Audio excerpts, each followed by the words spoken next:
ஒட்டுமொத்த உலகத்திற்கும் அழகிய முன்மாதிரி அண்ணல் நபி ஸல்லல்லாஹு அலைஹி வஸல்லம் அவர்கள். அவர்களிடத்தில் எத்தகைய தலைமைத்துவ பண்புகள் இருந்தன, அவர்கள் நேரத்தை எப்படி செலவழித்தார்கள் என்பதை நாம் ஹதீஸ்களின் மூலம் அறிந்து கொள்ளலாம். அப்படிப்பட்ட தலைமைத்துவ பண்புகளையும் நேர மேலாண்மையும் தௌஹீத் ஜமாத் மாணவரணி நிர்வாகிகளாக இருக்கின்ற நம்மிடம் வந்தால் அவை எத்தகைய பலன்களை ஏற்படுத்தும், சமூகத்தில் எத்தகைய மாற்றங்களை ஏற்படுத்தும் என்பதை மாநில செயலாளர் யூசுப் அவர்களை தலைமைத்துவமும் நேர மேலாண்மையும் என்ற தலைப்பில் உரையாற்ற அழைக்கிறேன். அஸ்ஸலாமு அலைக்கும் வரஹ்மத்துல்லாஹி வரகாத்துஹு. கண்ணியத்திற்கும் பெரும் மதிப்பிற்கும் உரிய எல்லாம் அல்ல அல்லாஹு ஜல்ல ஷானஹு தஆலாவின் நல்லடியார்களே, தமிழ்நாடு தௌஹீத் ஜமாத்தின் மாநிலம் தழுவிய முதல் மாணவரணி நிர்வாகிகளுக்கும் உறுப்பினர்களுக்குமான தர்பியா நிகழ்ச்சியிலே நாம் எல்லாம் ஒன்று கூடியுள்ளோம். தமிழ்நாடு தௌஹீத் ஜமாத் அமைப்பின் அடிப்படை கொள்கைகளை முழுமையாக அறிந்தவர்களாகத்தான் இந்த ஜமாத்திலே ஒரு அணி பொறுப்பாளர்களும் அந்த அணியின் உறுப்பினர்களும் நிச்சயமாக இருக்க முடியும். நம்முடைய ஜமாத்தினுடைய கொள்கை குர்ஆனையும் ஹதீஸையும் நம்முடைய வாழ்க்கையிலே நம்முடைய வாழ்க்கை நெறியாக பின்பற்ற வேண்டும். இதை தவிர வேறு எதையும் வாழ்க்கை நெறியாக ஏற்றுக்கொள்ளக்கூடாது. நாம் பின்பற்றுவது மட்டுமல்லாமல் பிற மக்களுக்கும் இந்த கொள்கையை அழகான முறையில் எடுத்து சொல்ல வேண்டும். இதுதான் இந்த ஜமாத்தின் அடிப்படை கொள்கை. மாணவர் அணி என்கிற ஒரு அணியை இந்த ஜமாத்திலே நாம் உருவாக்கி இருக்கிறோம். நம்முடைய சமுதாயத்திற்கு தேவையான அளவுக்கு கல்வி மக்களுக்கு சென்றடையவில்லை. நம்ம சமுதாய மக்கள் படிப்பிலும் சரி வேலை வாய்ப்பிலும் சரி எல்லாத்திலும் பின்தங்கி இருக்கிறாங்க.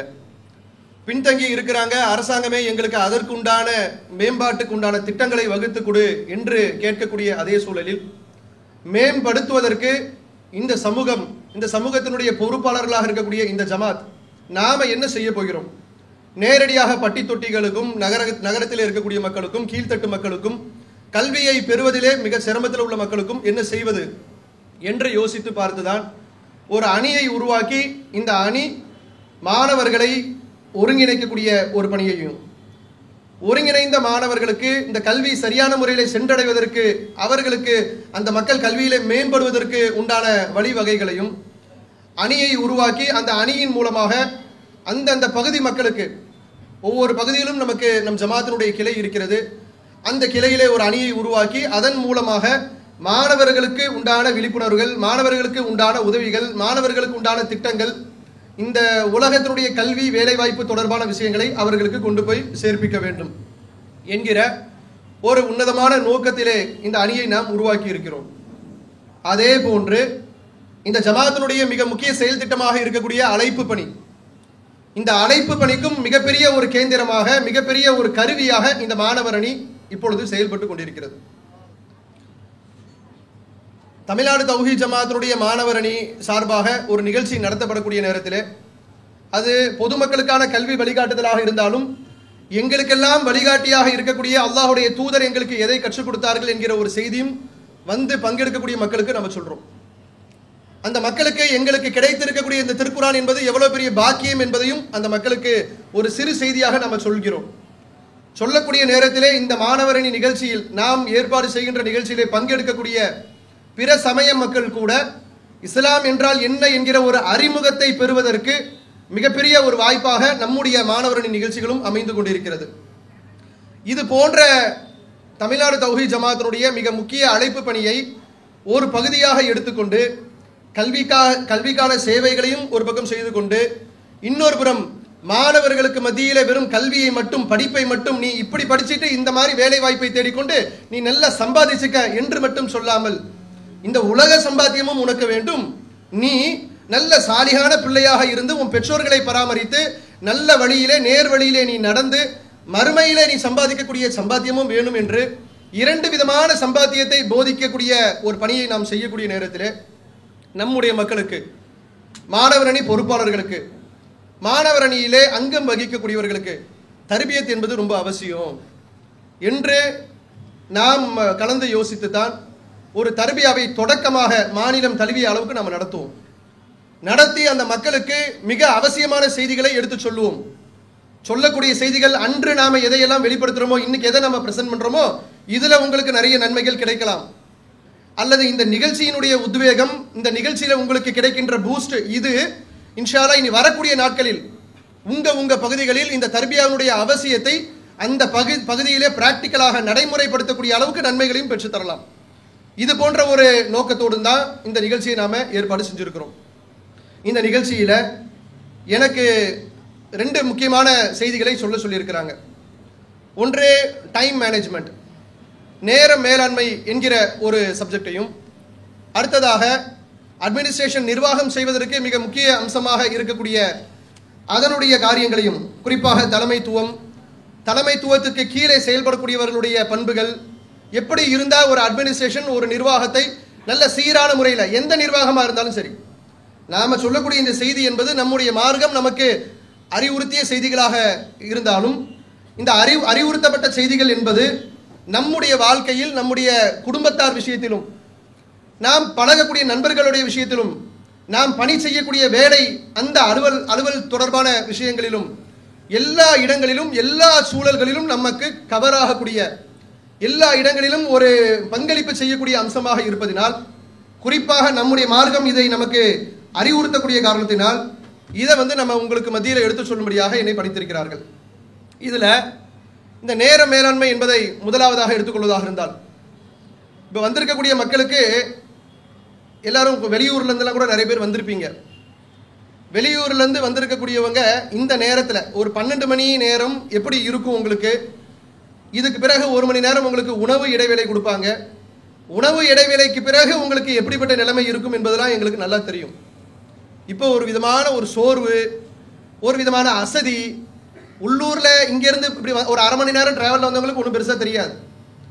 நேற்று நைட்டு பயணம் செஞ்சு காலையில் இறங்கி அவசர கதியில் குளிச்சு கடகடன்னு உட்காந்து கையில் பேனாவையும் பேப்பரையும் வச்சிருக்கிறவங்களுக்கு ஒரு கிளாஸ் ரூம்ல ஒரு லெக்சரர் கிளாஸ் எடுத்தா நீங்க எந்த மாதிரியான ரியாக்ஷன் கொடுப்பீங்கன்றதெல்லாம் நாங்க அனுபவத்தில் படிச்சவங்க தான். ஆனா அந்த ரியாக்ஷன் இங்க வரக்கூடாது. எந்த ரியாக்ஷன்? கண்ணு பார்க்குற மாதிரி தெரியும், காது கேட்குற மாதிரி தெரியும், ஆனா ஒரு சத்தம் வந்துகிட்டு இருக்கும், மைல்டா ஒரு சத்தம் வரும். அப்படிலாம் இருக்குன்னு சொன்னா நாம இந்த நிகழ்ச்சியை நடத்துறதுல நன்மை இல்லாமல் போயிடும். உங்களுக்கு சிரமமாக இருந்தாலும் கஷ்டமாக இருந்தாலும் வேற வழி இல்லை, உங்க 2 காதுகளையும் தீட்டி வச்சுக்கங்க, உங்க 2 கண்களையும் கூர்மையாக வச்சுக்கங்க. எல்லாவற்றுக்கும் மேலாக அப்சர்வேஷன் பவராக அல்லாஹ் ஜல்ல ஷானு தஆலா கொடுத்திருக்கக்கூடிய நம்முடைய சிந்தனையை நல்ல கதவை திறந்து வச்சிருங்க. அந்த கதவை திறந்து வச்சிட்டீங்கன்னு சொன்னா வேறு விதமான அசதிகளோ சோம்பலோ தூக்கமோ எதுவும் வராது. ஏன்னு கேட்டா ரொம்ப முக்கியமான சப்ஜெக்டை பேசக்கூடிய நேரத்தில் அது உங்க கவனத்துக்கு வரலன்னு சொன்னா அப்புறம் நடத்துறதுல புண்ணியம் இல்லாமல் போயிடும். இந்த டைம் மேனேஜ்மெண்ட்டை பொறுத்த வரையில நேர மேலாண்மை என்பது ஒரு பாடத்திட்டமாகவே கல்லூரிகளில் சொல்லித்தரப்படுகிறது. ஒரு ஸ்டூடெண்ட்டுக்கு கிளாஸ் எடுக்கிறாங்க, டைம்னா என்ன, டைமுடைய அவசியம்னா என்ன, அதை எப்படி யூட்டிலைஸ் பண்றது, இருக்கிறது 24 மணி நேரம் தான். எவ்வளவு பெரிய பிரசிடென்டா இருந்தாலும் எவ்வளவு பெரிய சக்கரவர்த்தியாக இருந்தாலும் ஒரு நாளில் அவருக்கு 24 மணி நேரம் தான். என் வீட்டு கஜானா அவர் வீட்டு கஜானால வித்தியாசம் இருக்கலாம், என் வீட்டு கஜானால வெறும் காலியாகவும் அவர் வீட்டு கஜானா நிரம்பியும் இருக்கலாம். நேரம் என்பது அல்லாஹ் கொடுத்தது, அது எல்லோருக்கும் ஒரே மாதிரி தான். இப்படி நேரத்தை சரியான முறையில் எப்படி பயன்படுத்த வேண்டும் என்று வகுப்பறைகளில் பாடம் சொல்லிக் கொடுத்து அதுக்காக ஃபீஸை கட்டி உட்கார்ந்து படிக்கக்கூடிய ஒரு சூழலில் நம்முடைய இஸ்லாம் இருக்குல்ல, போற போக்கில் இதையெல்லாம் பேசிட்டே போகும். இது அல்லாஹ்வுடைய மார்க்கம் என்பதை நிலைநாட்டுவதற்கு போற போக்கில் சொல்லிட்டு போகும். எதுக்காக இந்த டாபிக் எடுத்து நம்ம மக்களுக்கு மத்தியில் வைக்கிறோம்னு சொன்னா, இந்த நேரத்தை பயன்படுத்தக்கூடிய விஷயத்திலே நம்மவர்களுக்கு மத்தியில ரொம்ப ஒரு அலட்சியமான ஒரு போக்கு. ஆனா இன்னைக்கு இது ஒரு ஆச்சரியமான விஷயமும் இருக்கு. என்னன்னா 12 to 1 சொல்லி கரெக்டா 12 மணிக்கு நமக்கு கொடுத்துருக்காங்க பாருங்க, இது ஒரு பெரிய அற்புதம் தான். ஏன்னு கேட்டா உங்களுக்கு 9 மணிக்கு நிகழ்ச்சி நடக்குதுன்னு சொன்னா நீங்க நம்ம ஜமாத்துல 9ன்னா 10 தானே, 4 மணி ஆர்ப்பாட்டம்னா 5 மணி தானே பாய், 4ன்றது போஸ்டருக்கு தானே, இப்படித்தானே நம்ம பழகி இருக்கிறோம். ஆனா எங்களை கேட்டா எப்படி நம்ம பேசுவோம், நெஞ்ச நிமிர்த்தி நேரம் என்பது எங்களுக்கு எப்படிப்பட்டது தெரியும் அப்படிலாம் பேசிடுவோம். ஒரு மைக்கு கிடைச்சதுன்னு சொன்னா, ஒரு தலைப்புல உங்களை பேச சொன்னா பெரும்பாலும் பேச்சாளராக இருப்பீங்க. இன்னும் சொல்வதாக இருந்தால் மாணவர் அணியில இருக்கக்கூடியவர்களை நமக்கு ஒரு அல்லாஹ் ஒரு வியப்பை ஏற்படுத்துறான். வேற தாயிக்கள் ஜும்மா மேடையில ஏறுங்கன்னு சொன்னா பயப்படுறாங்க. மாணவர் அணி என்ன தெரியுமா, பிரசன்ட் பண்ணி தான் ஆகணும். நீங்கள் மாணவர் அணியாக இருந்து கொண்டு மாணவர் அணி பொறுப்புல இருந்தீங்கன்னு சொன்னா உங்களுக்கு ஒரு 50 மாணவர்கள் தன்னால கிடைச்சிருவாங்க, நீங்க தன்னால லெக்சரரா ஆயிருவீங்க. ஏன்? ஒரு இடத்துல கிளாஸ் எடுக்க போறீங்க, மாணவரணி நிகழ்ச்சி விளக்கி சொல்லணும், அல்லது தௌஹீத் ஜமாத்துடைய மாணவரணி என்றால் என்னன்னு பேசணும். அங்க பேசும்போது ஒரு 20 பேர் கூட்டிடுவாங்க. 20 பேருக்கு நீங்கள் பேசி பேசி பேசி பேசி பேச்சாளராக வந்துருவீங்க. எல்லாத்தையும் நல்லா பேசிடுறோம். செயல்படுத்தணும் என்று வரக்கூடிய நேரத்தில் நிறைய விஷயங்கள்ல ஓட்ட. இன்னைக்கு 12 மணிக்கு கொடுத்தது பார்க்கும்போது எனக்கு கரெக்டாக ஒரு 11:45 பேசுறாரு. சரி உமராது கொடுத்துருவாரான்னு பார்த்தா கரெக்டாக ஒரு 12க்கு முடிச்சுட்டு அவரும் விளைகிறாரு. ரொம்ப ஒரு பங்க்சுவாலிட்டியை, தலைப்புக்கு ஏற்ற ஒரு சூழலும் இங்கே அமைந்திருக்கக்கூடிய நேரத்தில் சில முக்கியமான டிப்ஸை ரொம்ப விரிவாக அதை பேச முடியாவிட்டால் கூட, அது ஓராண்டு கல்வியாக மக்களுக்கு சொல்லித்தரப்படுது, அவ்வளோ நேரம் இல்லாமல் 1 மணி நேரத்தில் அதை சுருக்கி சொல்வதாக இருந்தால், நாம ஒவ்வொருவரும் இந்த டைம் என்பது அல்லாஹ் நமக்கு கொடுத்திருக்கக்கூடிய ஒரு பெரிய பாக்கியம். பிற சமூக மக்களுக்கு உணர முடியாத விஷயத்தில் நம்ம இதிலிருந்து உணர முடியும். ஏன்னா மவுத்துக்கு பிறகு ஒரு வாழ்க்கை இருக்குன்னு நம்ம நம்புகிறோம், மற்றவர்களுக்கு அந்த நம்பிக்கை இல்லை. ஸோ இந்த கால்குலேஷனில் நாட்களை கணக்கிடுவது, நேரத்தை கணக்கிடுவதில் அவர்களுக்கும் நமக்கும் நிறைய வித்தியாசம் இருக்கு. ஏன்? அவங்கள பொறுத்த வரைக்கும் ஜனனமும் மரணமும் எல்லாருக்கும் ஆடு மாடு மாதிரி மனிதர்களுக்கும் உண்டுன்னு சொல்லுவாங்க. நாம என்ன சொல்லுவோம்னு கேட்டால், மனிதர்களை பொறுத்தவரையிலும் சும்மா இப்படி பிறந்தோம் இறந்தோம் என்று கிடையாது, பிறப்பு முதல் இறப்பு வரை என்னத்தை செஞ்சோம் என்பது கணக்கிடப்படுகிறது, அதற்கு ஏற்றவாறு கூலி தரப்படுகிறது என்று நம்பக்கூடியவர்களாக இருக்கிறதுனால ஒவ்வொரு செகண்டும் ஒவ்வொரு நிமிஷமும் எப்படி செலவழிக்கிறோம் என்கிற ஒரு பார்வை நமக்கு இருக்கணும். மற்றவர்களுக்கு இல்லை என்றால் பரவாயில்லை, நமக்கு இருக்கணும்னு சொல்லக்கூடிய நேரத்தில் நம்மிடத்துல தான் மிகப்பெரிய குறைபாடும் இருக்கிறது. என்ன காரணம்னா, இதனுடைய வேல்யூவை சரியான முறையில் உணராமல் இருக்கிறோம். நேரத்தினுடைய அந்த மகத்துவமும் அதனுடைய முக்கியத்துவமும், ஒரு நாளில் ஒரு லீவு கிடைச்சதுன்னு சொன்னால் படுத்தே செலவழிச்சா என்ன என்று யோசிக்கக்கூடியவங்க நம்மள நிறைய பேர் இருக்கிறோமா இல்லையா? இன்னைக்கு ஒரு நாளை சரியா தூங்கியே செலவு பண்ணணும், அது என்ன பெரிய ஆம்பிஷன்? ஒரு நாளில் தூங்கி செலவழிக்கிறதுல ஒரு பெரிய திட்டமா? நேரத்தை இப்படி செலவழிச்சிட்டோன்னு சொன்ன பெரிய புண்ணியமா? ஒரு நாளைக்கு ஒரு 7 மணி நேரம் போதும் ஆவரேஜ் தூங்குறதுக்கு. ஒரு நாளில் 7 மணி நேரம் தூக்கம் கிடைச்சா பெரிய பரக்கத்து. ஆனா இப்படி எல்லாம் தூங்கி நேரத்தை செலவழிக்கணும். மச்சான் இன்னைக்கு லீவ்டா, நாளைக்கு இந்த 2 நாளைக்கு மச்சான் சிஸ்டம்ல உட்காந்து ஃபேஸ்புக்ல அதுல இருக்கிறது, ஃபேஸ்புக் என்கிற ஒரு தொழில்நுட்பத்தை வைத்துக்கொண்டு நிறைய நன்மைகளை செலவிடலாம். இன்னைக்கு ஃபேஸ்புக்ல உட்காந்துட்டு நம்ம மாணவரணியாக இருக்கட்டும், நம்ம ஜமாத்தினுடைய சகோதரர்களாக இருக்கட்டும், நேரத்தை நல்ல வழியில செலவிடுறாங்க. ஷைத்தான் கொஞ்சம் இதுல கொஞ்சம் போர் அடிக்குதுன்னு உடனே சரி வேற பக்கமா போய் பார்ப்போமே அப்படின்னு கொஞ்சம் திருப்புவான். டேர்ன் ரைட் ஆவீங்களா, அப்படியே ரைட்ல போயிருவீங்க. 2 நாள் உங்களுக்கு அதிலே ஓடி போயிடும்.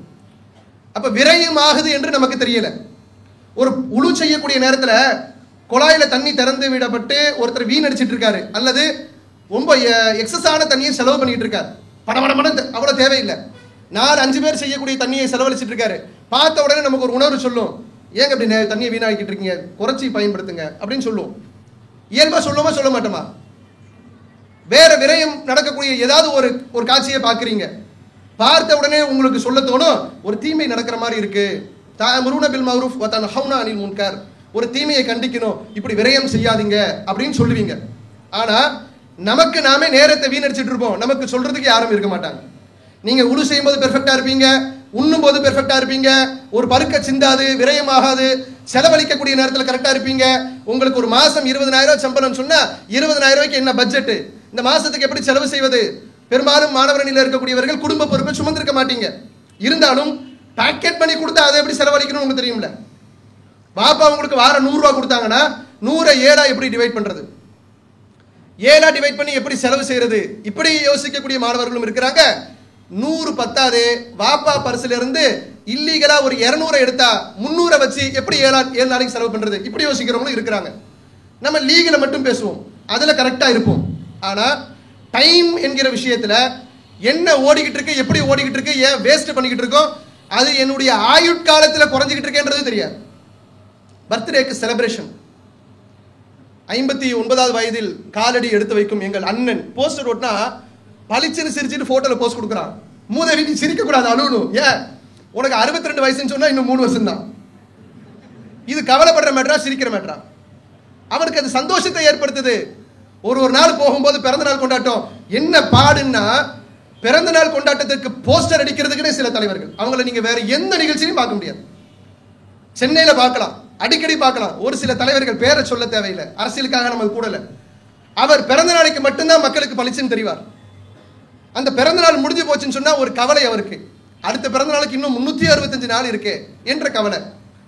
ஆனா இந்த நாட்கள் எல்லாம் செலவழிப்பது என்பது எனக்கு இந்த உலகில் கொடுக்கப்பட்ட காலம் குறைந்து கொண்டிருக்கிறது என்பது கவலையை ஏற்படுத்தணும்.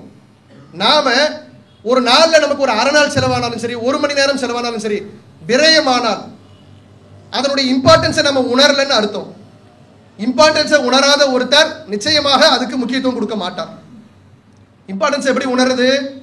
கொஞ்சம் இஸ்லாத்தின் பக்கம் திரும்பி பார்த்தோம் என்று சொன்னால், அல்லாஹ் ஜல்ல ஷானு தஆலா சில காரியங்களை சொல்வதாக இருந்தால் இதை செய் என்று ஒரு அடியாருக்கு சொல்லிட்டு போலாம். ஏனென்றால் நாம் எல்லாம் அடிமைகள். அவனுக்கு நாம் அடிமைகளாக இருக்கக்கூடிய நேரத்தில் ஒரு காரியத்தை உத்தரவு போட்டுட்டு போயிட்டே இருப்பான். இதை இப்படி செய் அப்படின்னு சொல்லிட்டு போகலாம். நிறைய உத்தரவுகள் திருக்குறான்ல இருக்கு. சில சப்ஜெக்ட் எல்லாம் சொல்லும் போது அழுத்தமாக மக்கள் புரிய வேண்டும் என்பதற்காக இதன் மீது சத்தியமாக அவனுடைய பிரம்மாண்டமான படைப்புகள், அவன் ஒரு செய்தியை சொல்வதற்கு ஒரு பொருளை தேர்வு செய்து இதன் மீது சத்தியமிட்டு நான் சொல்லுகிறேன் என்று அல்லாஹ் பேசுவான். அப்படி திருக்குறான்ல சூரத்துல் அஸ்ர் என்கிற ஒரு அத்தியாயம். அந்த அத்தியாயம் என்ன சொல்லுன்னு கேட்டா, இந்த உலகத்தில் படைக்கப்பட்ட அத்தனை பேரும் நஷ்டவாளிகள் 4 பேரை தவிர என்று சொல்லக்கூடிய அத்தியாயம். நாம் எல்லோரும் மனனம் செஞ்சிருக்கக்கூடிய அத்தியாயம். அந்த அத்தியாயத்தில் முக்கியமான கருத்தை அல்லாஹ் சொல்லுகிறான். வல் அஸ்ர், காலத்தின் மீது சத்தியமாக, இன்னல் இன்சான லஃபி ஹுஸ்ர் இல்லல்லதீன ஆமனு வதவாஸவ் பில் ஹக் வதவாஸவ் பிஸ் ஸப்ர்.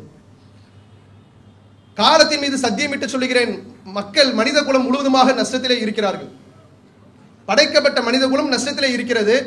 யார் நம்பிக்கை கொண்டு இன்னல்லதீன ஆமனு வஅமிலு ஸாலிஹாத்தி வதவாஸவ் பில் ஹக் வதவாஸவ் பிஸ் ஸப்ர், நம்பிக்கை கொண்டு நல்லறங்கள் செய்து உண்மையை போதித்து பொறுமையை போதித்தவர்களை தவிர என்று ஒரு செய்தியை சொல்லக்கூடிய அத்தியாயம். இந்த 4 காரியங்களை கையில் எடுத்துட்டோம்னு சொன்னா நிச்சயமாக வெற்றி என்று உறுதி செய்யக்கூடிய ஒரு அத்தியாயம். இதுக்கு அல்லாஹ் பயன்படுத்தக்கூடிய சத்தியத்திற்கு பயன்படுத்தக்கூடிய விஷயம் காலம். அந்த நேரம் காலம் எவ்வளவு ஒரு இம்பார்ட்டன்ட் என்பதை அல்லாஹ் உணர்த்தும் விதமாக இதன் மீது சத்தியமிட்டு சொல்லுகிறேன், மனித குலம் நஷ்டத்தில் இருக்கிறான். ஏன்?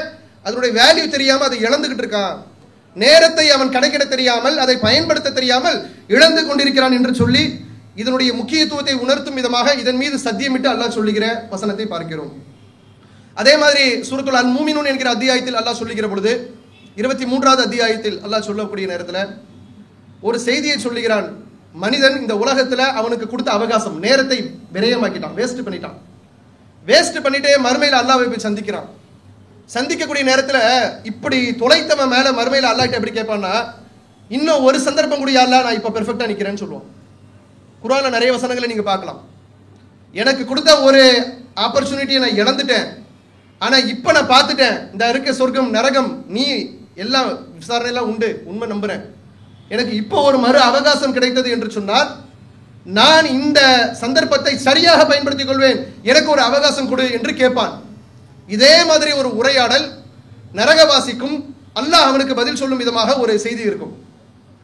அந்த செய்தியில இந்த உலகத்துல கொடுத்த பாக்கியத்தை எல்லாம் இழந்துட்டு மறுமையில் அல்லாஹ் கிட்ட இருக்கக்கூடிய நேரத்தில் அல்லாஹ் கேட்கிறான், இந்த உலகத்துல நீ எவ்வளவு காலம் இருந்திருப்ப, அந்த டைமுடைய இம்பார்ட்டன்ஸ் தெரியாம தொலைச்சவன், இந்த உலகத்துல நீ எவ்வளவு நாட்களை செலவழித்திருப்பாய், எவ்வளவு நேரத்தை நீ செலவழித்திருப்பாய் கேட்கும்போது சராசரியாக 60 ஆண்டு காலம் வாழ்ந்தவன் சொல்லுவான், என்ன ஒரு நாள் இருந்திருப்பேன், இல்லாட்டி ஒரு அரை நாள் இருந்திருப்பேன் இப்படின்னு சொல்லுவான். ஏன்? அவனுக்கு கொடுக்கப்பட்ட நேரத்தை ஒரு முஸ்லிம் எவ்வாறு பயன்படுத்த வேண்டும் என்று உணர்ந்து பயன்படுத்தி இருந்தால் அவன் இந்த நிலைமைக்கு ஆளாகி இருக்க மாட்டான்.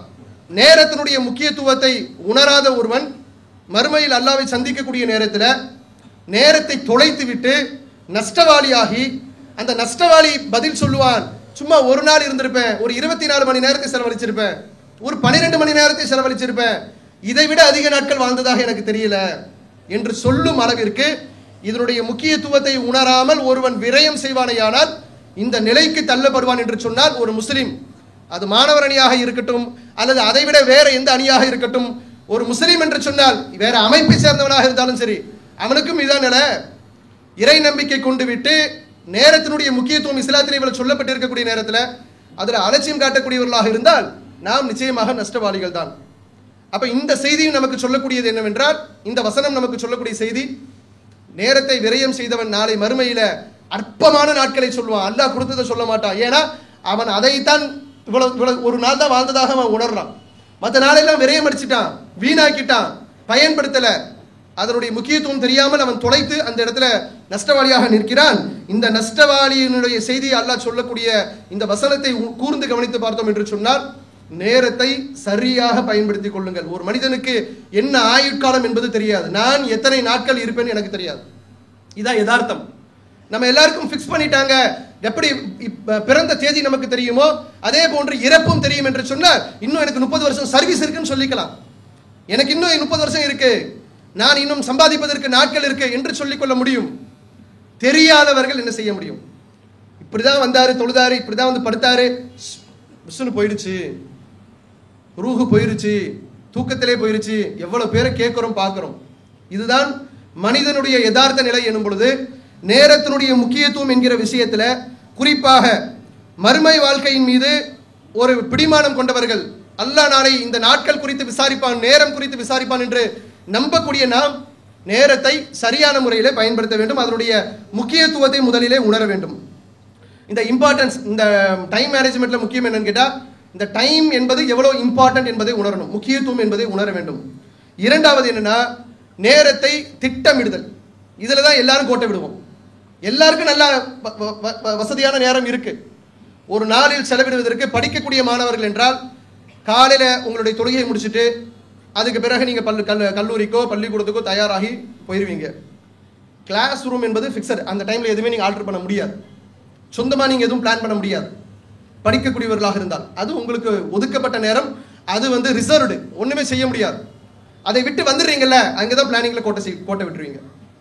ஏன் படிப்பே வர மாட்டேங்குது, நான் எவ்வளவு படிக்கிறேன் எனக்கு ஏற மாட்டேங்குதுன்னு சொன்னா, நீங்க எவ்வளவு படிக்கல, அதற்கான முறையாக நேரத்தை செலவிடல. வேலைக்கு செல்லக்கூடியவர், வேலைக்கு போகக்கூடிய நேரம் என்பது ரிசர்வ்டு, ஒன்றும் பண்ண முடியாது.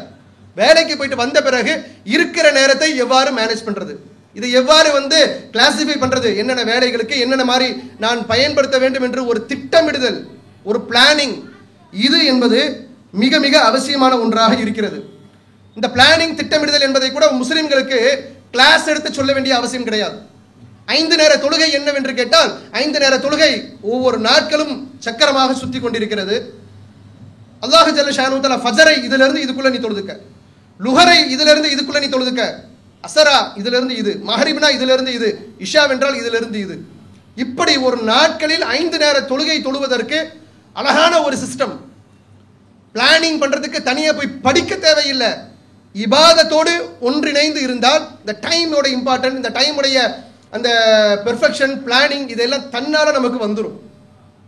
அதுலேயே நம்ம கிட்ட கோட்டை விட்டுட்டோம்னு சொன்னா, அதிலே நம்ம வந்து கவனம் செலுத்தாதவர்களாக இருந்தா, இபாதத் விஷயத்தில் ரொம்ப தூரமாக இருந்தா, இதை வைத்து எவ்வாறு நாம் பிளானிங் இட முடியும், அது எப்படி எனக்கு உதவியாக இருக்கும்.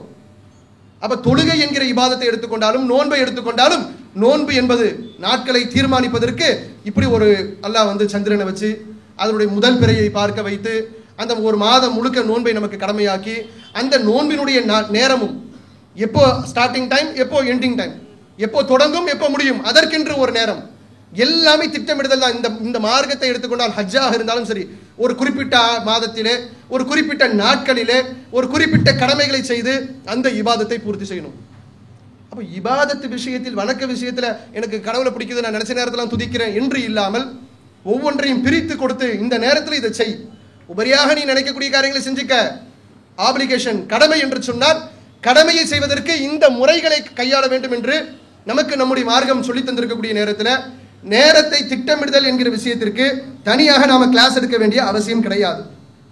இந்த திட்டமிடுதலை பொறுத்தவரையிலும் டைம் மேனேஜ்மெண்ட்ல ஓரலாக இன்னைக்கு ஸ்டடீஸ் வாரியாக என்ன சொல்லி தராங்கன்னா, உண்மையிலே மார்க்க ரீதியாகவும் அதை எடுத்துக்கொள்ள முடியும். எப்படி சொல்லி தராங்கன்னா, 3 விதமாக உங்களுடைய நேரத்தை செலவிடுவதற்கு உங்களுடைய புத்தியை, யுக்தியை கையாளுங்கன்னு சொல்லப்படுது. அறிவை கொண்டு, நம்ம சிந்திக்கிற ஆற்றலை கொண்டு, எனக்கு இன்னைக்கு ஒரு நாளை நான் செலவழிக்க வேண்டும் நான் முடிவு பண்றேன்னா, இந்த ஒரு நாளை எந்தெந்த மாதிரியான விஷயங்களுக்கு முக்கியத்துவம் கொடுத்து செயல்படுத்தினால் அது பிளானிங்ல, பக்கா பிளானிங்ல வரும். நேரத்தை இன்னைக்கு ஒரு நாளை நம்ம கரெக்டா செலவழிச்சிட்டோம்னு வைங்களேன், ஒரு ஆத்ம திருப்தி நமக்கு கிடைக்குங்க. சும்மா கிடையாது. ஃப்ரெண்டுகளோட உட்காந்து அரட்டை அடிச்சு, உட்காந்து கூடி பேசி, மாடியில இருந்து அரட்டை அடிச்சு பீச்சுக்கு போயிட்டு அல்லது வேற எங்கேயாவது ரிசார்ட்டுக்கு போயிட்டு நேரத்தெல்லாம் முடிச்சாச்சு, செலவழிச்சாச்சு. வரும்போது இன்னைக்கு ஒரு நாள் சம்பாதிச்சது என்ன, ஏதாவது துளியாவது நன்மை சம்பாதிச்சுமா? ஒன்றும் நன்மை சம்பாதிக்கல. அல்லது எனக்கு தேவையான ஒரு விஷயத்தை கற்றுக்கொண்டேனா? ஒன்றும் இல்லை. எந்த நன்மையும் இம்மைக்கோ மறுமைக்கோ ஒன்றும் இல்லை. இம்மைக்கும் மறுமைக்கும் எந்த நன்மை நான் சம்பாதிக்கல.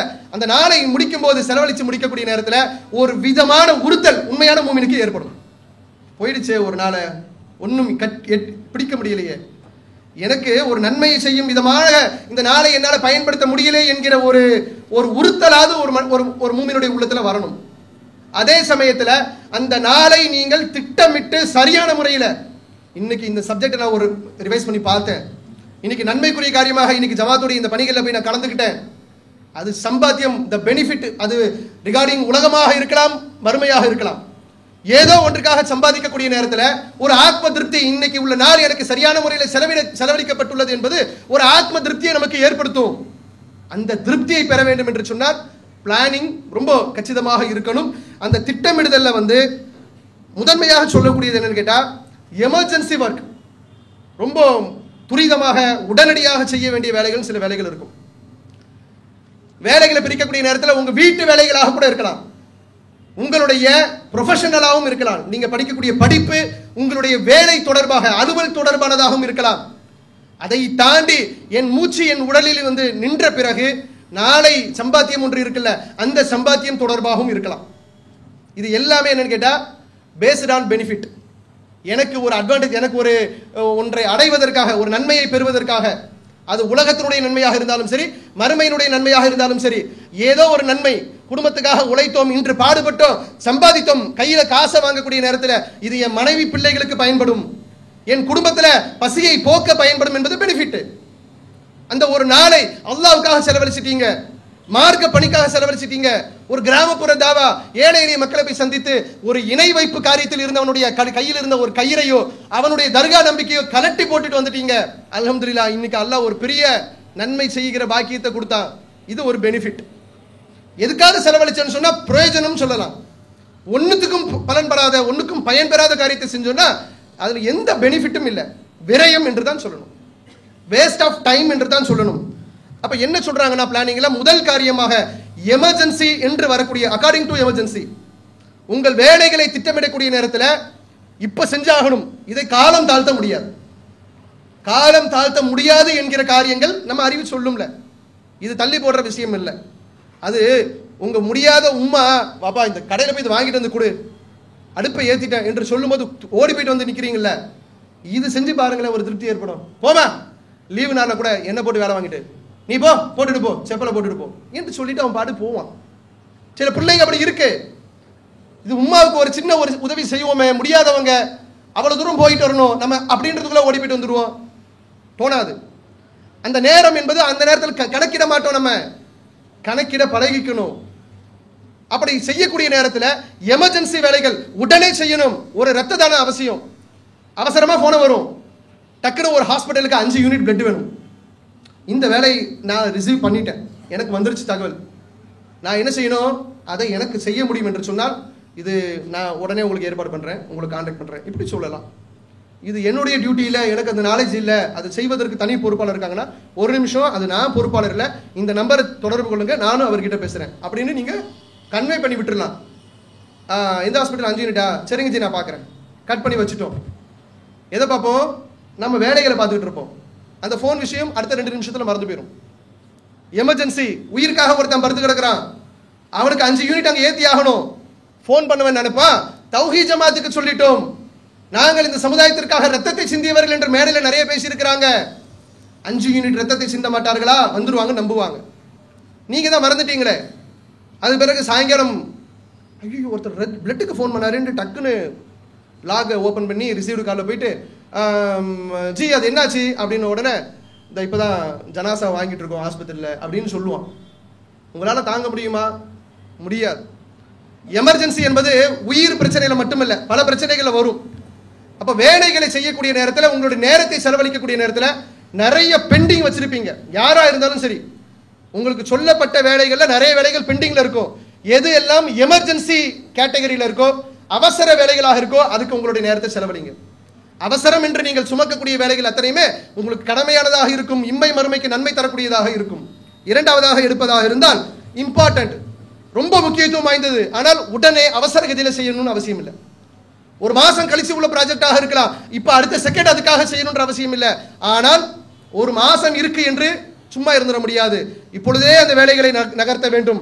முக்கியத்துவம் என்கிற அடிப்படையை கருத்தில் கொண்டு இது இரண்டாவது இடத்துக்கு முக்கியத்துவம் கொடுக்குறாங்க. மூணாவது பேஸ்ட் ஆன் பெனிஃபிட், நமக்கு நன்மை ஏற்படுத்தக்கூடிய விஷயங்கள்.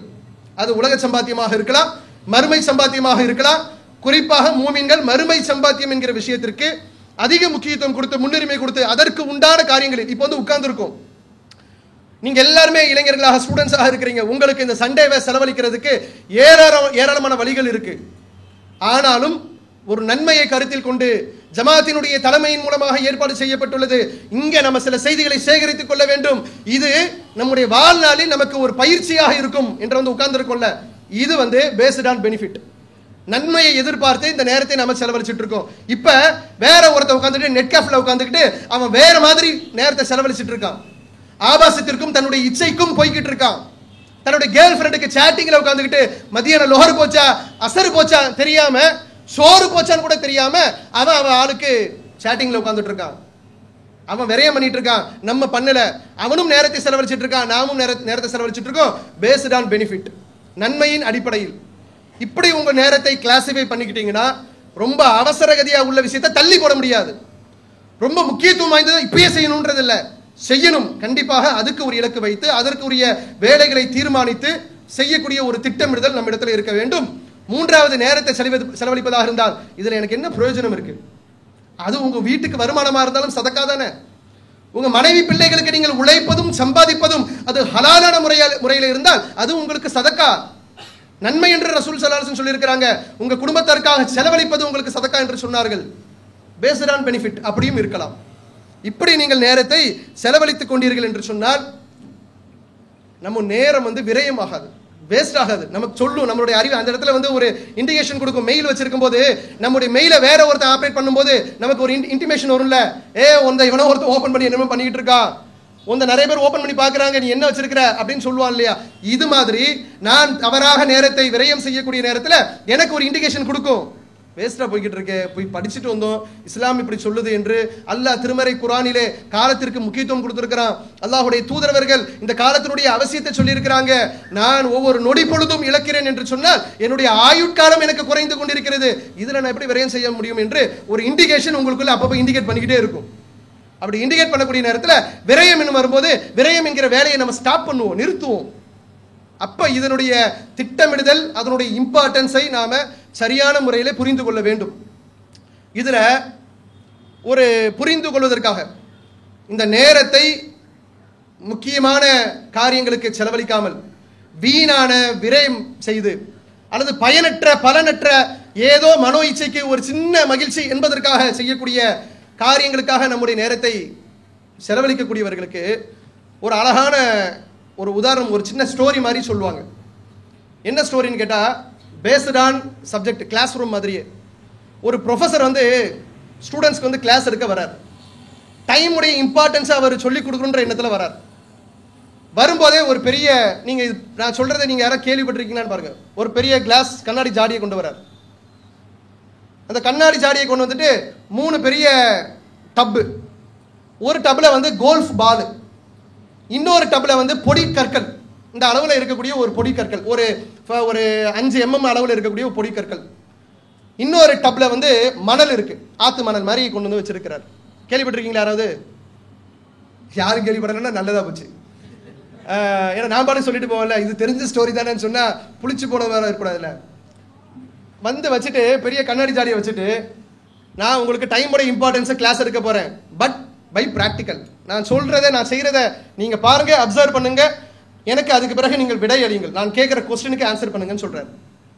பெரிய கண்ணாடி டப், டிரான்ஸ்பரண்ட், உள்ள இருக்கிறதுலாம் தெரியும். அந்த டப்ல இருந்த கோல்ஃப் பால் எல்லாம் தூக்கி போடுறாரு.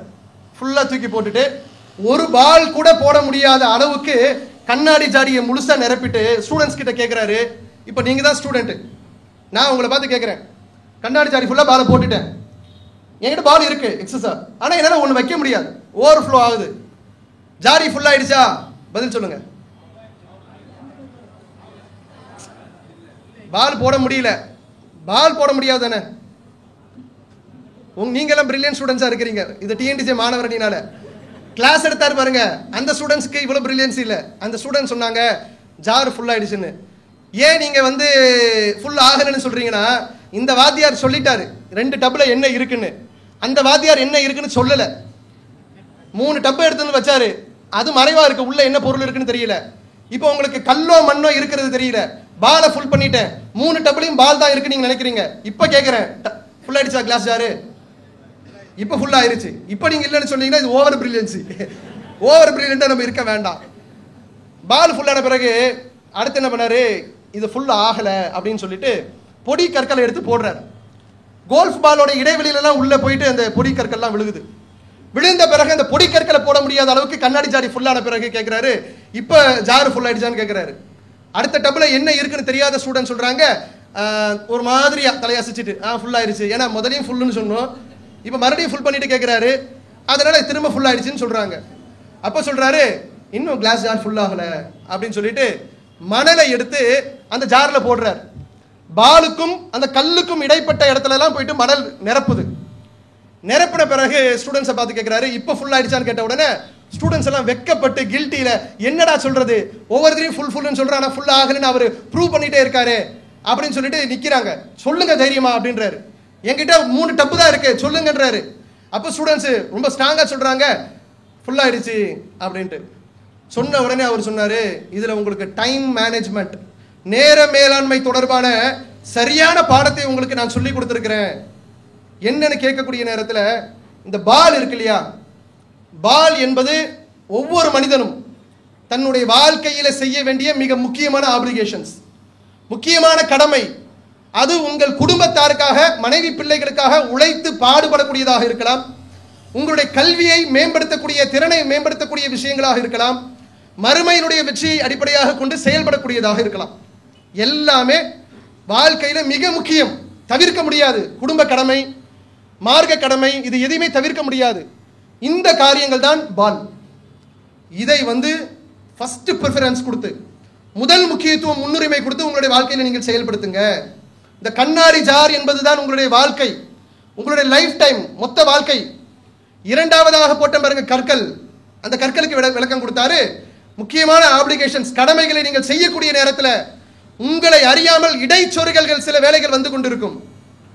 நீங்க ஒரு வேலை செய்வீங்க, திடீர்னு ஒரு வேலை வந்துடும், எதிர்பார்க்க முடியாது. அதுக்கெல்லாம் திட்டமிடுதல் கிடையாது, திடீர்னு ஒரு வேலை வந்து நிற்கும், அதையும் செய்தாக வேண்டும், அதுவும் நம்ம இது கடமையாக்கப்படும். அது முன்கூட்டியே திட்டமிடாத வேலைகளாக இருக்கும். இப்படி உங்களுடைய வாழ்க்கையில சில வேலைகள் வரும். அது போன்ற அந்த பொடி கற்களை நீங்கள் அதற்காக இரண்டாவது இடத்தை கொடுங்க. மூன்றாவதாக பொழுதுபோக்கு, கொஞ்சம் ஜாலியாக அப்படி ஒரு ஃபேமிலியோட அப்படி வெளியில போறது வருது, இதெல்லாம் கூட பெரிய கடமைகள் என்று சொல்ல முடியாவிட்டால் கூட இதற்கும் வாழ்நாளில் செலவழிக்க வேண்டும், நேரத்தை செலவழிக்க வேண்டும். அப்படி நபிகள் பெருமானா ஸல்லல்லாஹு அலைஹி வஸல்லம் அவரோடு இருந்த சஹாபாக்களுக்கு மத்தியிலே இந்த கேள்வி வந்தது. அபூபக்கர் சித்திக் ரலியல்லாஹு உட்பட, உங்களோட இருக்கக்கூடிய நேரத்தில் எங்களுக்கு இம்மை மறுமை வாழ்க்கையை பத்தி சொல்றீங்க, மறுமை வாழ்க்கையை அப்படியே கண்ணுக்கு முன்னாடி பார்க்கிற மாதிரி இருக்கு, குடும்பத்தாரோடு போகக்கூடிய நேரத்தில் அப்படியே நாங்க திரும்பிடுறோம், குடும்பத்தினுடைய சூழலுக்கு நாங்கள் மாறிவிடுகிறோம் என்று சொல்லும்போது நபிகள் பெருமானா ஸல்லல்லாஹு அலைஹி வஸல்லம் அவர்கள் தமக்கும் அப்படி நிலை என்று தான் சொன்னார்கள். அப்ப குடும்பத்தாரோட கொஞ்சம் ஜாலியாக செலவழிக்கிறது, சின்ன சின்ன வேலைகள், அது பெரிய இம்பார்ட்டன்ஸ் சொல்ல முடியாது, முக்கிய கடமை என்று சொல்ல முடியாது. ஆனால் அந்த வாழ்நாளில் ஒரு பொழுதுபோக்கு என்கிற காரியமாக இருக்கலாம், அல்லது பெரிய பயனற்ற விஷயங்களாக இருக்கலாம். இந்த அதுக்கு மணல் மாதிரி கடைசியில வாய்ப்பு வைங்க. உங்களுடைய நேரத்தை எல்லாம் கோல்ஃப் பாலுக்கும், முக்கியமான கடமைகளுக்கும், சிறு சிறு கற்கள், எதிர்பாராத வேலைகளாக உள்ளே வந்து சேரக்கூடியது பின்னாடி வைங்க. அது ரொம்ப இம்பார்ட்டன்ஸும் கிடையாது, ரொம்ப எமர்ஜென்சியும் கிடையாது, பெரிய பெனிஃபிட்டும் கிடையாது, ஆனா பாவமும் கிடையாது. என்ன கிடையாது? பாவமும் கிடையாது. அது மாதிரி மணலை வச்சுக்கங்க அப்படின்னு சொல்லிட்டு இதுல ஒரு பாடம் இருக்குன்னு சொன்னார். பாடம் என்னன்னு புரியுதா? யார் இந்த ஸ்டோரியை கரெக்டா அப்சர்வ் பண்ணிருக்கீங்கன்னு பார்க்கலாம். இந்த கோல்ஃப் பால்லையும் பொடி கற்கள்லையும் அடுத்து போட்ட மணல்லையும் ஒரு முக்கியமான பாடம் இருக்குன்னு அவர் சொன்னார். அதுதான் தெரியுது வெளிப்படையா. கண்ணாடி உடையாம இருக்கா? கண்ணாடி உடையாம இருக்கணும்னு சொல்றீங்களோ? இல்ல, என்ன நேரம் மெயின்டைன் என்னன்னு சொல்லுங்க.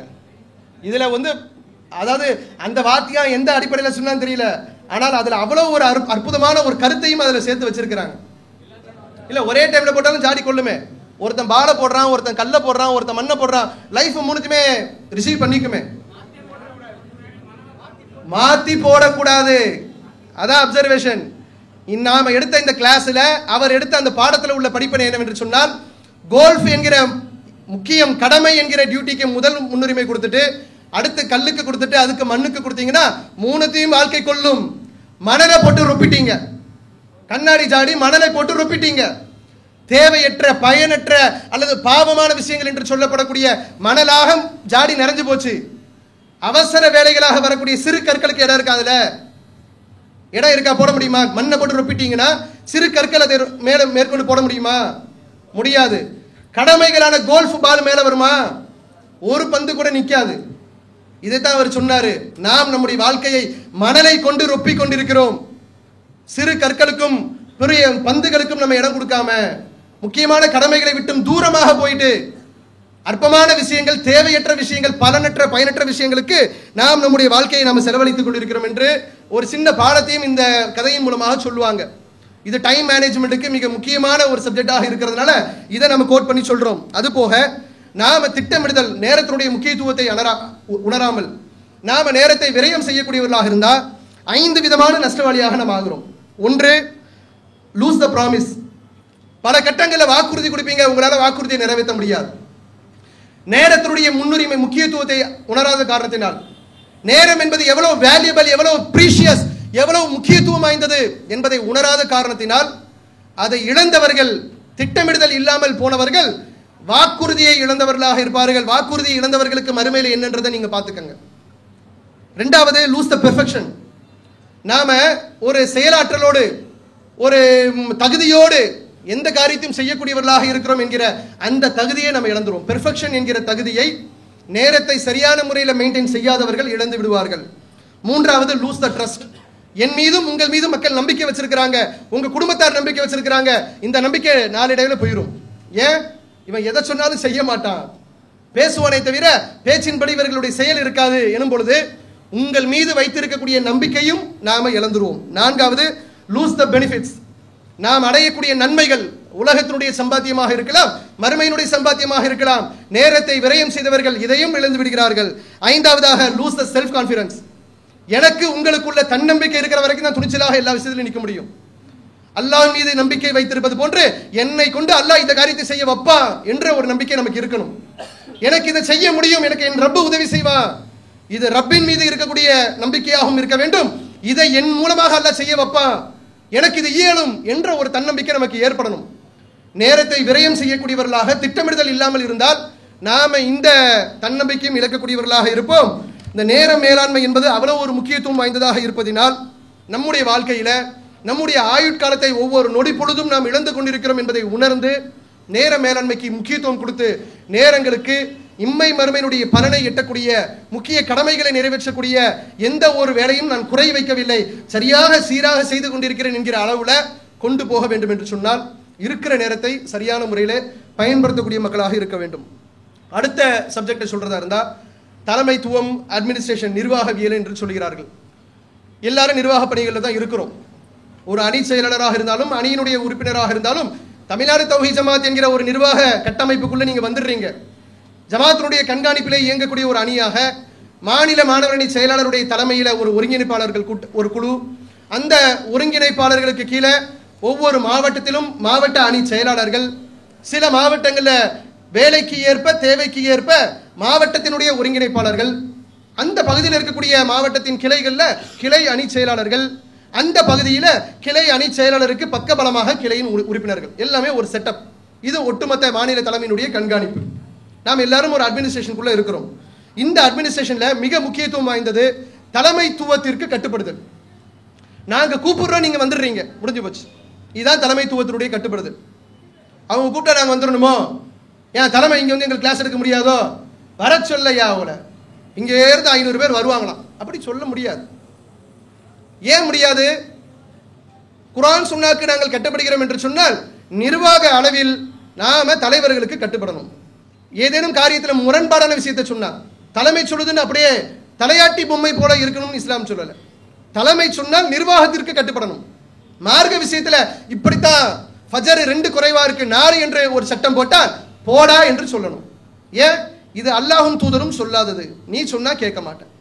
இது மார்க்கத்திற்கு அவர்கள் சொந்தக்காரர்கள். தலைமைத்துவம் என்பது நிர்வாகத்திற்கு சொந்தம். இந்த பிரித்து பார்க்கக்கூடிய தன்மையோடு தலைமைத்துவத்திற்கு கட்டுப்படக்கூடிய ஒரு பண்பு நம்மிடத்தில் இருக்க வேண்டும்.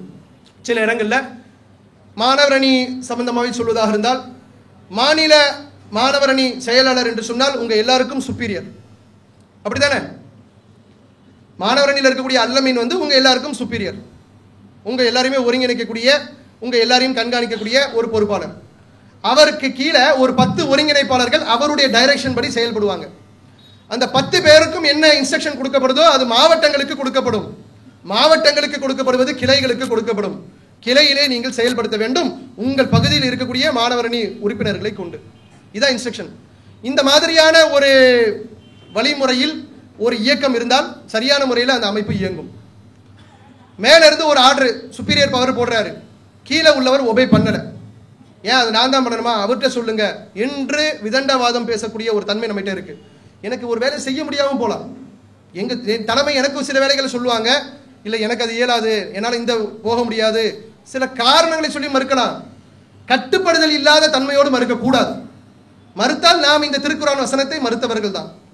இறை தூதர் ஸல்லல்லாஹு அலைஹி வஸல்லம் அவங்க சொன்னாங்க, உலர்ந்த திராட்சை போன்று கருப்பு நிற அபிசீனிய நாட்டைச் சேர்ந்தவர் உங்களுக்கு தலைவராக வந்தாலும் நீங்கள் கட்டுப்பட வேண்டும். ஆட்சி தலைவராக இருந்தால், உங்களுடைய பகுதி தலைவராக இருந்தால், ஊர் என்கிற முறையிலே, ஆட்சி என்கிற முறையிலே, நிர்வாகம் என்கிற முறையிலே நீங்கள் அவருக்கு ஒபே பண்ணித்தான் ஆகணும். ஒபே த சூப்பர்வைசர், ஒபே த சூப்பர்விஷன். மேலே இருந்து ஒரு உத்தரவு போடக்கூடிய நேரத்தில் நிர்வாக அளவில் நான் செயல்படுத்துவேன், என்னால் இயன்ற அளவிற்கு செயல்படுத்துவேன். இயலவில்லை என்று சொன்னால் எனக்கு இயலலை, இப்போ எனக்கு செய்ய முடியல, இதை நீங்க வேற யாருக்காவது கொடுங்க என்று நம்ம அவங்க கிட்ட ரிக்வஸ்டா சொல்லலாமே தவிர கட்டுப்பட முடியாது என்று சொல்வது தலைமைத்துவம் என்ன, அவங்க சொன்னா நாங்க கேட்டுருணுமோ என்கிற எண்ணம் சிந்தனை நமக்குள்ளே வந்தால் இது சீரான ஓட்டத்தில் நிர்வாகத்தை கொண்டு செல்ல முடியாது. குர்ஆன் சொன்ன அடிப்படையிலும் இது ஒரு சரியான ஒரு வழிகாட்டுதல் கிடையாது, சரியான மார்க்கத்தை பின்பற்றக்கூடிய அளவும் கிடையாது. நமக்கு மேலே உள்ள அதிகாரத்தில் உள்ளவர்களுக்கு ஒபே பண்ண வேண்டும் என்கிறதை உள்ளத்துக்குள்ள வைங்க நிர்வாக விஷயங்களில். இரண்டாவது, நிர்வாகத்தில் இருக்கக்கூடிய தலைமைத்துவத்தில் உள்ளவராக இருந்தாலும் சரி, அதற்கு கீழே உள்ளவராக இருந்தாலும் சரி, நான் இப்போ கிளாசிஃபை பண்ணேன். மேலே இருக்காங்க 10 ஒருங்கிணைப்பாளர், மாவட்ட மாணவர் அணி, கிளை மாணவர் அணி என்று சொன்னேன். யாராக இருந்தாலும் சரி, வேறு எந்த பொறுப்பில் இருந்தாலும் சரி, நீங்கள் செய்யக்கூடிய உங்க தொழில் வர்த்தகம் தொடர்பாக இருந்தாலும் சரி, நீங்க உங்க குடும்பத்தில் 5 பிள்ளைகளில் ஒரு பிள்ளையாக இருந்தாலும் சரி, நீங்க உங்களுடைய பொறுப்பு என்னன்னு உணரணும். டு ரியலைஸ் த ரெஸ்பான்சிபிலிட்டின்னு சொல்லுவாங்க, அந்த மேனேஜ்மெண்ட் ஸ்டடீஸ்ல சொல்லுவாங்க. நான் என்ன பொறுப்பில் இருக்கிறேன் என்பதை நான் உணர வேண்டும். முதல்ல நாம் ஒபே டு த சுப்பீரியர், எனக்கு மேலே உள்ளவருக்கு நான் ஒபே பண்ணணும். இதை செய்யுங்க என்று ஆர்டர் பண்ணக்கூடிய இடத்துல அவர் இருக்கணும், அதை செயல்படுத்தக்கூடியவர்களாக நீங்க இருக்கணும். நீங்க மட்டுமே செயல்படக்கூடியவராக இருக்க மாட்டீங்க, உங்களுக்கு கீழே செயல்படுவதற்கு 4 பேர் இருப்பாங்க. இப்படித்தான் இருக்கும், படித்தரங்களாக இருக்கும். ஆனால் மேலே உள்ளவர்கள் நிர்வாகத்தில் அவர்களுக்கு மேலே தான் சொல்வதை கேட்கத்தான் செய்யணும், மார்க்க அடிப்படையிலும். இரண்டாவது, நம்முடைய பொறுப்பை நாம் உணர்வது. இந்த உணரும் தன்மை நமக்கு இல்லாத காரணத்தினால சில பேர் தனக்கு என்ன பொறுப்பு என்று தெரியாமலே ஜமாத்தில் செயல்பட்டு இருக்காங்க. சில ஊர்களில் பொதுக்குழுக்கு நாங்கள் போவோம், அனுபவபூர்வமாக உள்ள விஷயங்களே சொல்றேனே. பொதுக்குழுல பார்த்தா தலைவர் யார் என்பது பொதுக்குழு முடியும் போது தான் எங்களுக்கு தெரியும். சொல்லுவாங்க, எங்க இவ்வளவு பூனை மாதிரி இருக்காரு. ஒரு தலைவர் என்று சொன்னால் தலைவர்னா என்ன அர்த்தம், தலைவர்னா என்ன அர்த்தம்? அனைத்துக்கும் நான் தலைமை தாங்கக்கூடியவன். தலைமை தாங்கக்கூடியவன் நிகழ்ச்சி தொடக்கத்தில் அஸ்ஸலாமு அலைக்கும் வரஹ்மத்துல்லாஹி வரகாத்துஹு, நான் இந்த ஜமாத்துடைய பொதுக்குழுக்கு மாநில நிர்வாகிகள் வந்திருக்கிறாங்க, சில முக்கியமான அஜெண்டாக்களை முன்வைத்து இந்த பொதுக்குழுவை நாம் ஏற்பாடு செய்திருக்கிறோம். வந்திருக்கக்கூடிய மக்கள் உங்கள் அனைவரையும் வரவேற்கிறோம். மாவட்டத்தினுடைய தலைமையின் சார்பாக வரவேற்கிறோம். அடுத்ததாக மாநில நிர்வாகிகள் இந்த பொதுக்குழுவை ஏற்று நடத்தி தருவார்கள். இப்போ உட்கார்ந்துட்டாருன்னா சபைக்கு முன்னாடி அட்ரஸ் பண்ணிக்கிட்டார், ஓ இவர் தான் தலைவராக இருப்பாருன்னு. சில இடங்களை பார்த்தீங்கன்னா பொறுப்பிலேயே இல்லாதவர். இப்ப சமீபத்தில் கூட எல்லாத்திலையும் அவர் தாங்க வராரு. பெரிய கான்ட்ரவர்சியான சில விஷயங்கள்லாம் ஓடிக்கிட்டு இருக்கு, நிறைய கம்ப்ளைண்ட், பேச்சுவார்த்தை, அது இது விசாரணை எல்லாம் ஓடிக்கிட்டு இருக்கு. கணக்கு வழக்குனாலும் புக்கை கொண்டு வந்து காட்டுறாரு. ஏதாவது ஒண்ணுன்னு சொன்னா இல்லைங்க அது அப்படி இல்லை, இது இப்படி நடந்துச்சு, அன்னைக்கு நடந்த விசாரணையில் அவங்கலாம் இல்லை, இவங்க தான் இருந்தாங்கட்டு இந்த ஸ்டேஜில் இந்த பக்கம் வந்து சொல்றாரு, இந்த பக்கம் வந்து சொல்றாரு, இந்த பக்கம் வந்து சொல்றாரு. அப்ப நம்ம என்ன பிடிச்சிட்டோம்னா இவர் தான் மாவட்டத்தில் முக்கியமான பொறுப்புல இருப்பாருன்னு. இவர் என்னங்க பொறுப்புல இருக்காரு? எந்த பொறுப்பும் இல்லைங்க. ஆனா அவர் தாங்க எல்லா ரோல் பண்ணிட்டு இருக்காரு. தலைவர் யாரு? அந்த உட்காந்துருக்காரு பாருங்க சைலண்டா. இந்த ஜமாத்துல அப்படி இருக்கலாமா? தலைமைத்துவம் என்றால் என்னன்னு தெரியாத, நிர்வாகம் என்றால் என்னன்னு தெரியாத ஒரு அமைப்பினுடைய மாவட்ட தலைவர் என்று சொன்னால் நீங்கள் காவல்துறையை பாக்குறீங்க, அரசு துறையை பாக்குறீங்க, போராட்டங்களை பாக்குறீங்க, பிரச்சனையை பாக்குறீங்க, பஞ்சாயத்தை பாக்குறீங்க, எல்லாத்தையும் பார்க்கக்கூடிய தலைவர் என்று சொன்னால் தலைவர் மாதிரி இருக்கணும். தலைவர் வந்து ரொம்ப ஒண்ணுமே தெரியல விவரம் எதுனாலும் அந்த தம்பிகிட்ட கேளுங்க, அந்த தம்பி சொல்லுவார். அந்த தம்பி சொல்லுவார்னா நீங்க அண்ணன் எதுக்கு?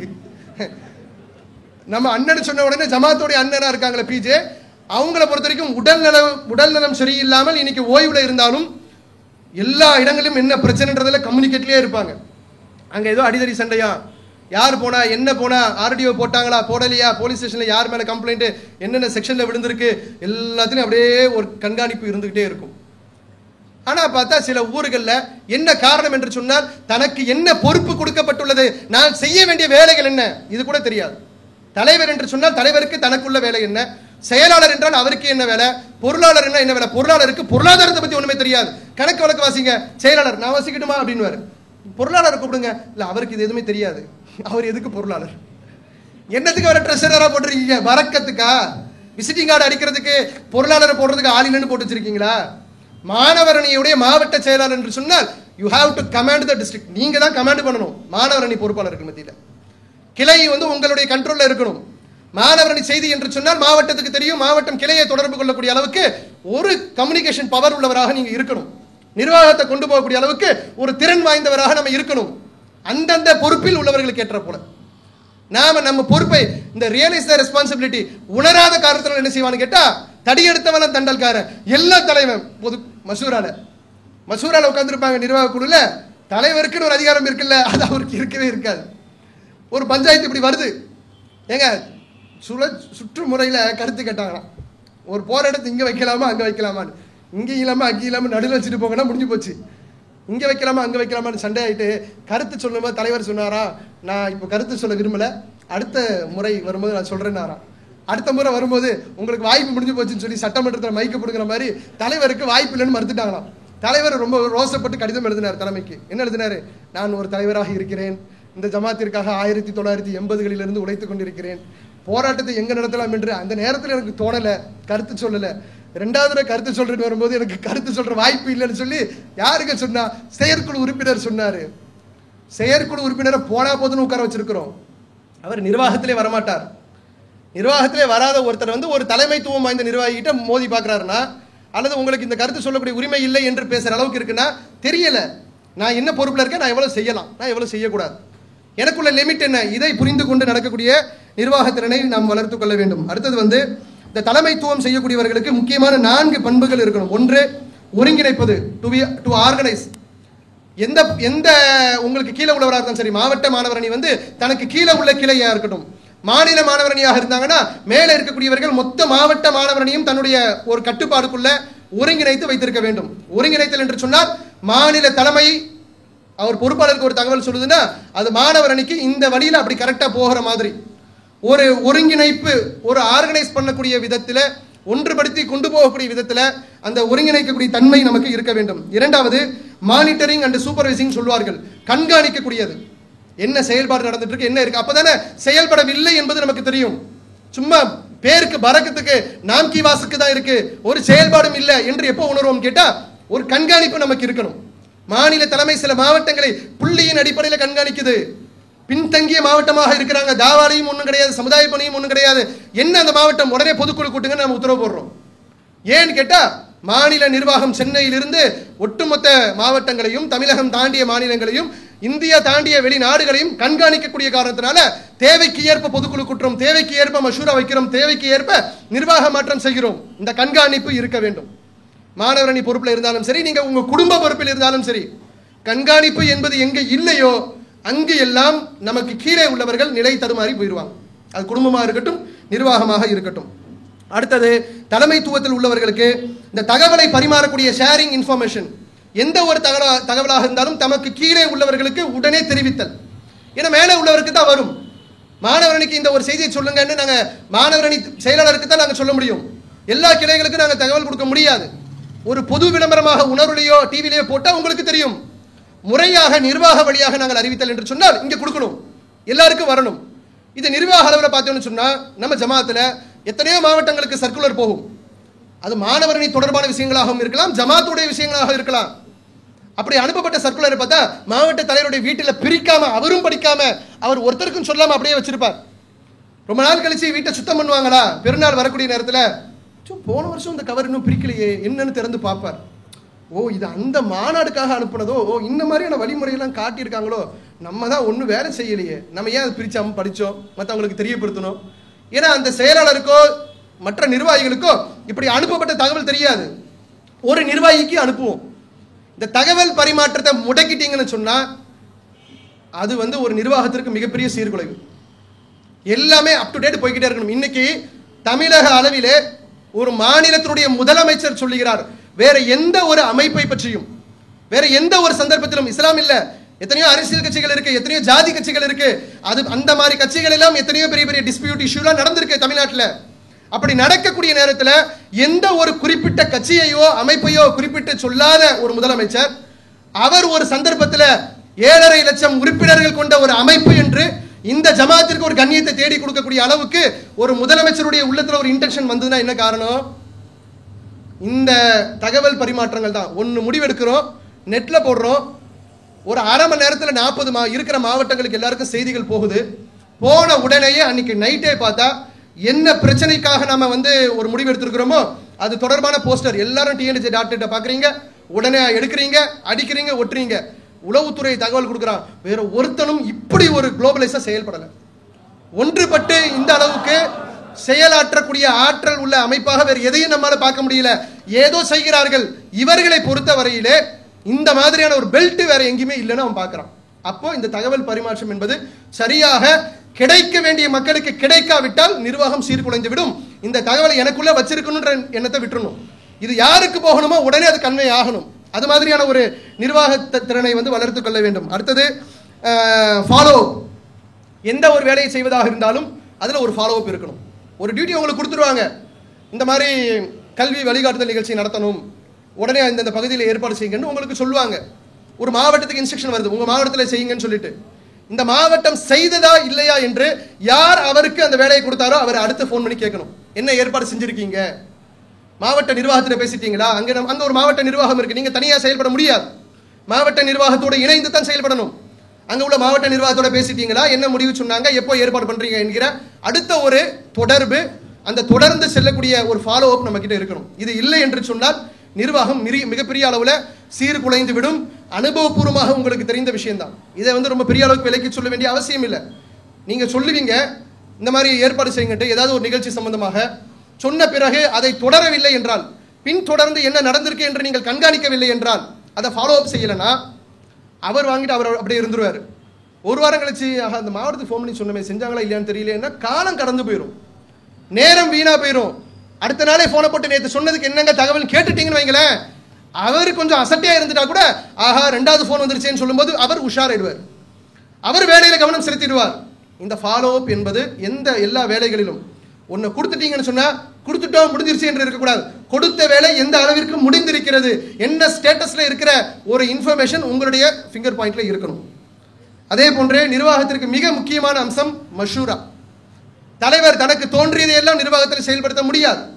நபிகள் பெருமானா ஸல்லல்லாஹு அலைஹி வஸல்லம் அவர்களுக்கு அல்லாஹ் திருமறை குர்ஆன்ல சொல்லும்போது கூட சூரத்துல் ஆல் இம்ரான்ல 159வது வசனத்துல அல்லாஹ் சொல்றான், காரியங்களில் அவர்களோடு நீர் ஆலோசனை செய்வீராக. சஹாபாக்களை பத்தி சொல்றான் அல்லாஹ், உங்களோடு உள்ள சஹாபாக்களோடு நீங்கள் ஆலோசனை பண்ணுங்கள், இதை செய்யலாம் செய்யக்கூடாது என்று இறைவன் புறத்திலிருந்து வஹி பெறக்கூடிய இறை தூதருக்கு அல்லாஹ் ஒரு அறிவுரை சொல்றான்.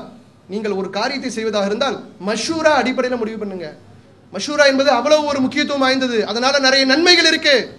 யாருடைய அறிவில எப்படிப்பட்ட நன்மைகளை ஏற்படுத்துவான்றது நமக்கு தெரியாது. நானே ரொம்ப பெரிய பெரிய மேதாவி என்று என்னை சொல்லிக்கொள்ள முடியாது.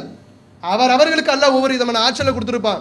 ரொம்ப சிந்தனையாளரை விட குறைவா சிந்திக்கக்கூடியவர் அந்த சந்தர்ப்பத்தில் நல்ல ஆலோசனை சொல்லிட்டு போயிடுவார். அப்ப மஷூரா என்பது ஒரு நிர்வாகத்திற்கும் தலைமைத்துவத்திற்கும் மிக முக்கியமானதாக இருக்கு.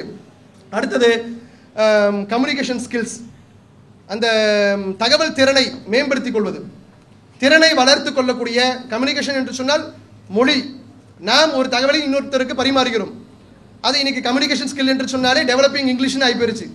இங்கிலீஷை வளர்த்துக் கொள்வது என்பது ஆகிப்போயிருச்சு. அப்படி கிடையாது, தொடர்பு திறனை மேம்படுத்துறது தான். அது ஒரு தொடர்பு திறன் என்று தான் சொல்லணும்.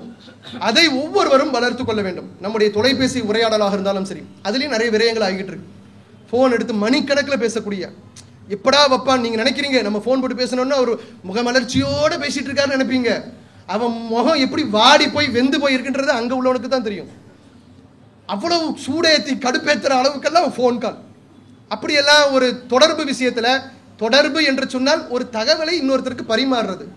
சொல்லக்கூடியவரும் அதில் சரியான ஒரு ஹிக்கமத்தை கையாளணும், கேட்கக்கூடியவரும் அதில் ஒரு முறையை கையாளணும். இந்த முறை தவறும் போது என்ன ஆகும்னு கேட்டால் நிறைய விரயங்களும் ஆகுது, பிறருடைய எரிச்சலுக்கும் ஆளாகிறோம். இதனால் ஒரு நிர்வாக அளவில் ஒரு பாதிப்பும் ஏற்படுகிறது. அதே போன்று இந்த தகவல் திறன் என்பதை அதிகமாக வளர்த்து கொள்ள வேண்டும். அடுத்தது முக்கியமான 2 விஷயங்கள். எந்த வேலையை நம்ம கையில் எடுத்தாலும் முடிச்சிடுறேன். நான் டைமை பற்றி பேசிட்டு நான் டைமை தாண்டிடக்கூடாது. ஒன்று ஆயிருக்கு, ஒரு 2 நிமிஷத்தில் முடிச்சிடுறேன். 3 நிமிஷம் மட்டும் கிரேஸ் கொடுங்க. என்னன்னு கேட்டால், aim to achieve the target. எந்த வேலைகளை நாம் எடுக்கிறோமோ அந்த வேலையை முடித்தாக வேண்டும் என்கிற ஒரு வெறி நமக்கு இருக்கணும்.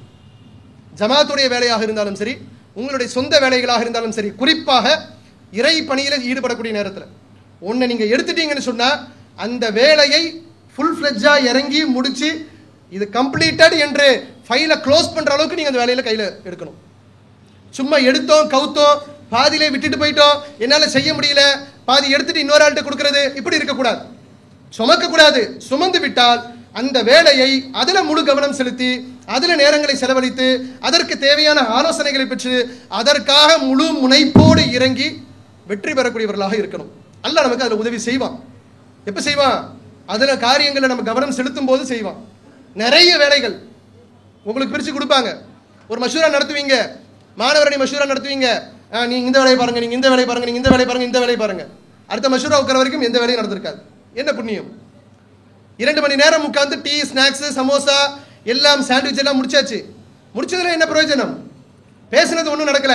பேசுனதுல உங்களுக்கு ஒரு வேலை கொடுத்தாங்க, நீங்க இந்த வெப் டிவி எப்படி டிசைன் பண்ணுங்க, எனக்கு அந்த நாலேஜ் இருக்கு, எனக்கு கொடுத்துட்டாங்க, நான் எடுத்துட்டேன்னு சொன்னா எனக்கு இதான் நேரம், டைம் மேனேஜ்மெண்ட் எனக்கு கொடுக்கப்பட்டதில் இது ஆப்ளிகேஷன்ல வந்துருச்சு. முதல் எமர்ஜென்சியோடைய முக்கியமான வந்துருச்சு, செகண்ட் லெவல்லையும் வந்துருச்சு இம்பார்ட்டன்ட். முதல்ல எமர்ஜென்சி சொன்னோம், 2வது இம்பார்ட்டன்ட் சொன்னோம், 3rd பேஸ்ட் ஆன் பெனிஃபிட்னு சொன்னோம்.